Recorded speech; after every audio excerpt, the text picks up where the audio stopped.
Ini kalau terangkan masalah dan tambah senang pengajian. Ini mun kula niati sange dalam ini. Karena kalau kemarin mulut gak ada tradisi baca tiba berjanji. Nah, ini kita pas ngaji tembriki mun Jumadil Ula. Tapi seneng Nabi dengan ngenteni mulutan kok wong Islam anyaran. Seneng Nabi ini kok ngenteni napa? Ana kula anggar. Kula niku acara 40 dina 100 dina mati kadang rapati setuju ora kok perkara bid'ah mboten. Lha ndungane bapake ngenteni 40 dina ngenteni 100. Itu kan bendina ora kan. Ngono-ngono. Jadi sing bener gak ngono. Ndongakno campur acara iku 40 dina. Lah nek ndonga tok ya tiap bar napa? Salat ndongakno wong tuane kok. Mun kula tak cerita. Dalam surat Al-Anbiya itu semua ceritanya Nabi dipaparkan, termasuk cerita Nabi Musa, Nabi Harun, Nabi Ayub, semua Nabi. Dan semua Nabi ini punya komplain, dikomplain oleh Tuhan. Cara bahasa saat ini dikritisi oleh pilihan sikap yang paling ideal, yaitu Nabi Muhammad Sallallahu Alaihi Wasallam. Yang tidak dikritisi itu hanya satu, yaitu Abdul Anbiya, Nabi Ibrahim saja. Anit tabi millata Ibrahim Hanifah. Hanya itu saja. Sebab itu yang ada wa sholli ala Muhammad wa ali Muhammad kama shollaita ala Ibrahim wa ali Ibrahim. Mau teng surat Anbiya dijelaskan betapa miskinnya Nabi Ayub. Mewarat gudikan mambu nganti dibuat ning gone pekarangan ya, ning luar kampung. Ngono ditinggal bojone sekuwere semua macam kerere nih. Tapi ketika adekne bojone usul, ya Ayub mbok donga pangeran kersane jenengan sembuh. Jawab Nabi Ayub, aku lara pirang tahun? 18 tahun. Sehat pira? 80 tahun. Aku izin mbek pangeran. Laraku mbek sehatku diake apa? Jadi dungane ngenteni nek 80 apa? Aku lola dadi kiai sini ge lara tapi yang gereling Nabi Ayub meriang. Pengen lu rasiko. Wong lara lagi seminggu gegere ra karuan, padahal sehate puluhan tahun plepak. Jadi Nabi Ayub teramat. Artinya sampai kalau tidak niru Ayub, lewat kiri pun tidak jadi wali ternyata. Sudah kiri, nggak jadi apa? Itu parah, ini lebih parah.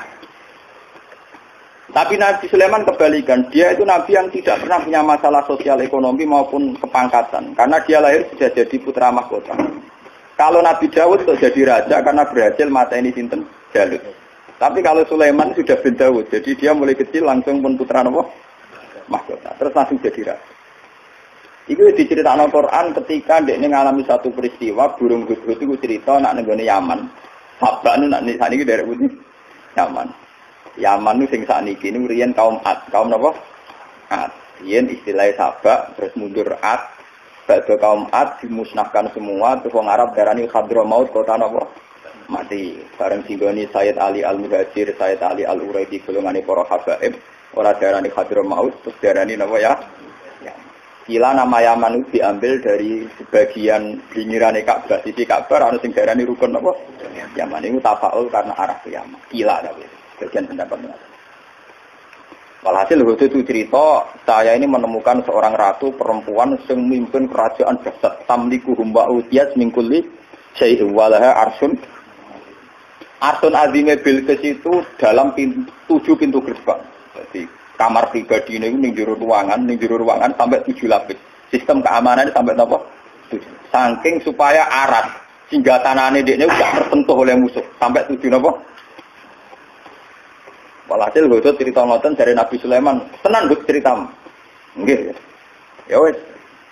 Tak cek-cek kowe gorok ta ora dari kan. Walhasil ketika Nabi Sulaiman memastikan bahwa ceritanya itu benar, dikon kirim surat. Iki tero ning sinten Bilqis. Rasune jenenge apa? Innahu min Sulaiman wa innahu bismillahirrahmanirrahim. Allah ta'ala alayya wa tuni napa? Terus kena esbok kaya no surat, saat ditompo, semua tawalaan panggur madarjiun. Kamu dekat-dekat situ, tapi yang kira-kira masih dengar reaksinya Bilqis.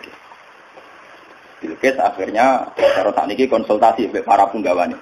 Inni ulqiya ilayya kitabun karim.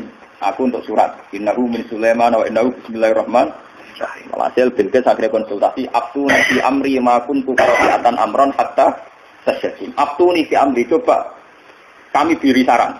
Saya tidak akan memutuskan sebelum kamu ini memberi syarat.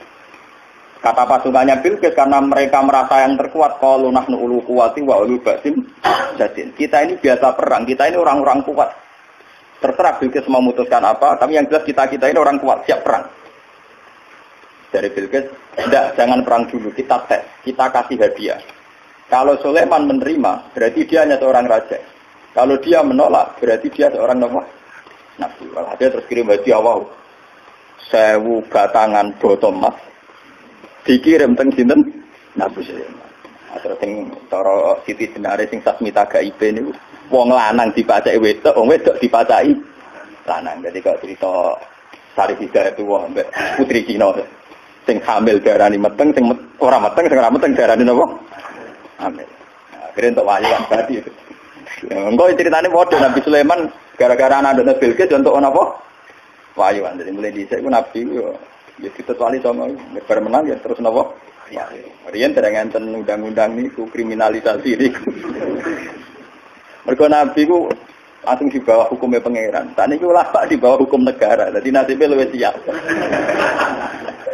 Padahal cara Siti Jenar gak ngono. Siti Jenar bareng dipanggil Kalijogo, kamu dipanggil Raden Fata. Siapa Raden Fata? Dia raja di Demak Bintoro. Atasan kita semua. Saya ini wali, atasan saya hanya Allah. Saya ini wali, jadi atasan saya hanya Allah. Kalau Allah yang nyuruh saya ke sana. Nanti ngomong di Raden Fata lagi. Gue sangka melek tapi ono bener. Nah, kula niku termasuk setengah wali teh setengah wong syariat. Artinya nak wae bayar pajak ya kula bayar pajak. Tapi kula sebagai wong sing parek pangeran niku tetep mok ngrasa di atasan. Niku presiden niku bupati. Atasan kula ya tak anggap ya pangeran.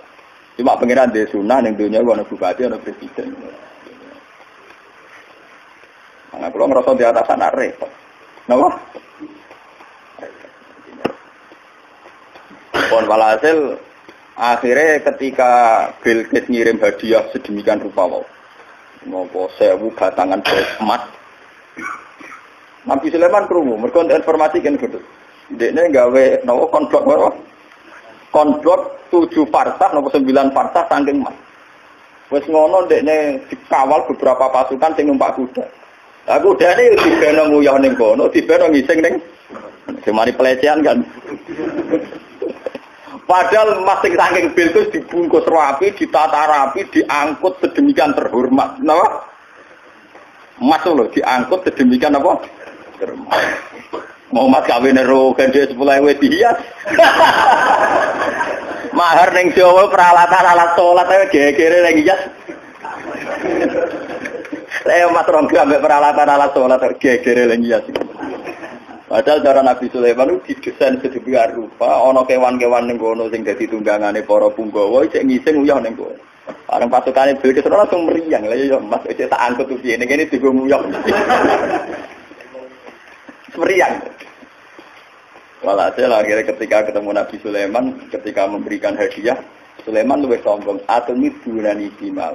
Sama atani Allah khairum mimma atakum bal antum bi hadiyatikum. Aku itu suga-suga wong. Mas-masku ning dalan-dalan tak nggo dalan. Tidak sih. Iki buka emas tak nggo. Wong kowe nggo emas cek temen. Bal antum bi hadiyatikum napa? Dan itu ilmu sing kula tiru. Abu Yazid Al-Bistami ulama-ulama dulu itu begitu. Jadi nak ono pejabat ngekek duit ditakon. Duit itu sudah menopo. Iya kan gini. Nah jadi kan gitu toh. Ketoke luwih pengalaman jinan cara nganggo duit di bangku lho.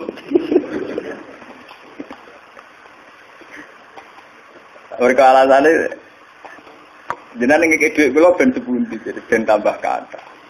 Nggih jenengan pek mawon kersane duit jenengan tambah kata mboten sakekno ku.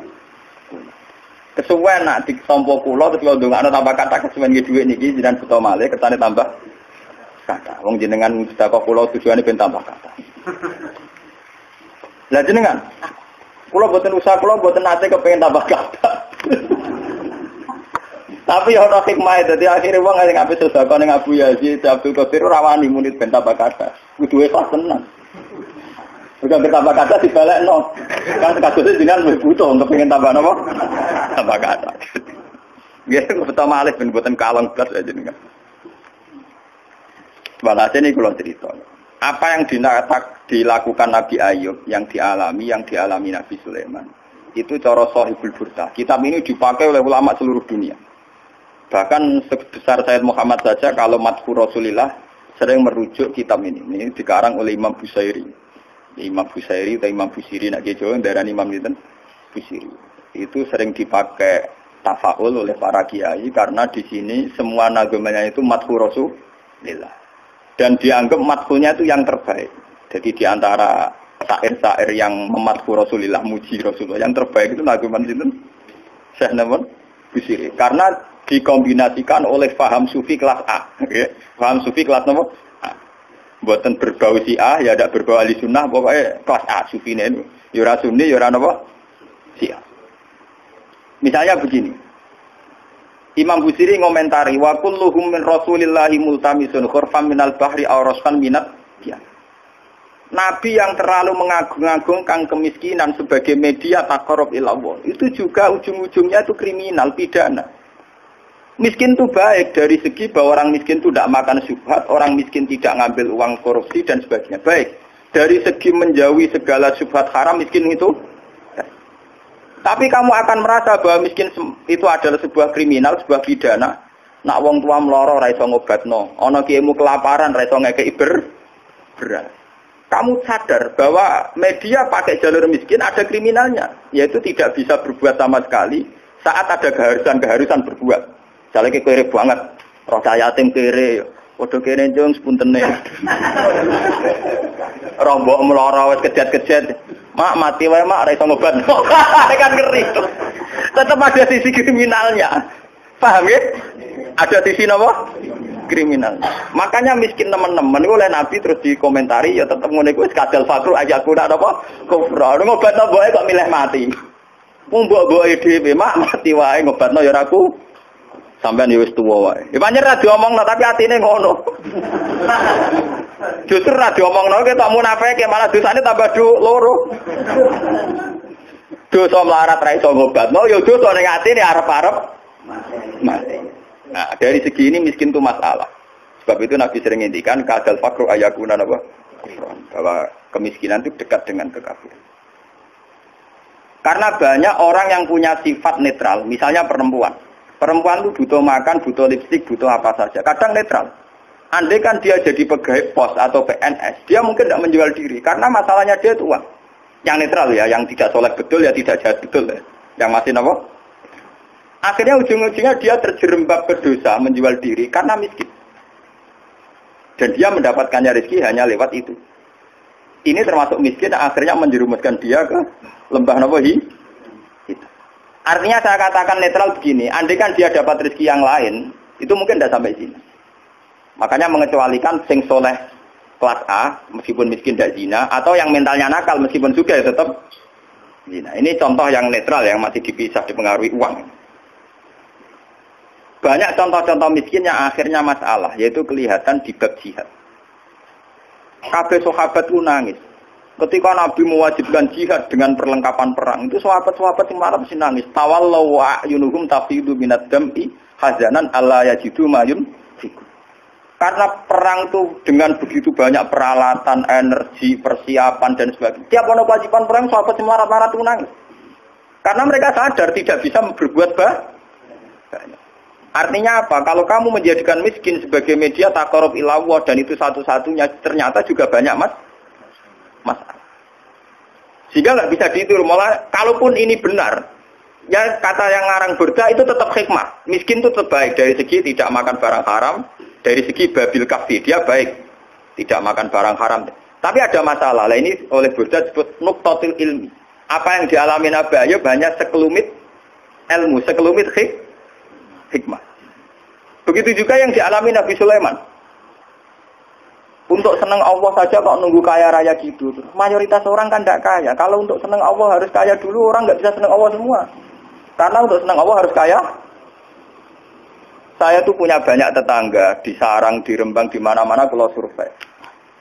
Sebagian masyarakat Kiai itu bertahajud, esok mulang Quran, bariku duha, berduha ning madrasah bariku. Sebagian masyarakat yang tidak dolim-dolim amat ya, mereka orang baik loh ya. Kecuali wong nakal manjen ra seneng kiai. Nah, kiai ramen ibadah pilih Gus. Ndene ora mikir blonjo. Orang mikir napa? Blonjo. Dia tidak mikir uang harian. Artinya ternyata kiai yang mapan juga tidak jadi percontohan yang baik. Karena kemudian masyarakat yang soleh yang tidak mapan menganggap kiai sergap ibadah itu dipenuhi ibadah karena dia berkecukupan. Umpama ndekne ra kecukupan, Gus. Macul sik lagi kelar sholat. Ya bercocok tanam dulu baru kelar ngajar keras sholat. Intinya, andai kan kiai itu mapan semua, tentu orang akan bilang bahwa mereka tenang ibadah, tenang ngajar karena berkecukupan. Itu juga tidak contoh yang baik, paham ya?